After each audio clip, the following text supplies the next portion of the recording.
میرے آقا فرماتے ہیں 3 چیزیں انسان کے دل کو انتہائی سخت کر دیتی، نہ اسے خوف پھر ہوتا ہے، نہ اسے افسوس ہوتا ہے، نہ وہ دل اللہ کی خشیت سے تڑپتا ہے، نہ ہی وہ آنکھ روتی ہے۔ تو 3 دل ہیں جو انتہائی کساوت کا شکار ہو جاتے ہیں۔ پہلی چیز فرمایا بغیر تعجب کے ہنسنا، ہنسنے والی بات بھی نہ ہو، بات بھی غلط ہو، جوک و لطیف ہو، ایسے چھوڑ دیا گیا بغیر سر اور پیر کے، تو اس پہ مسکراتے رہے، ہنستے رہے، تو یہ ہنسنا دل کی سختی کا باعث بنتا ہے۔ پھر اس دل پہ اثر نہیں ہوتا، بڑی سے بڑی بات کا بھی، بڑی سے بڑی گفتگو کا بھی اس دل پہ کوئی اثر نہیں ہوتا کہ وہ ہر وقت کا ہنسنا اسے برباد کر رہا ہے۔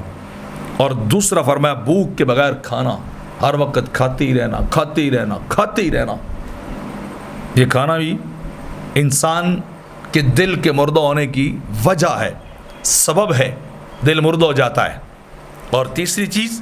کہ بغیر ضرورت کے بات چیت کرنا، انسان انتہائی باتونی ہو جائے، انتہائی گفتگو کرتا رہے، انتہائی باتیں کرتا رہے، انتہائی لغو قسم کی نیگوشیشن، کنورسیشن چلاتا رہے،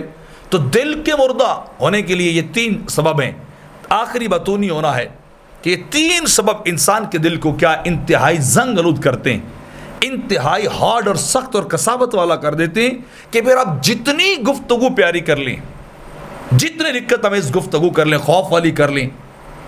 جتنی گفتگو عذاب والی کر لیں، اس دل کو اثر ہی نہیں ہوتا، کیونکہ وہ دل اس سینس سے بے بہرا ہو چکا ہے، وہ سخت ہو کر مردہ ہو چکا ہوتا ہے۔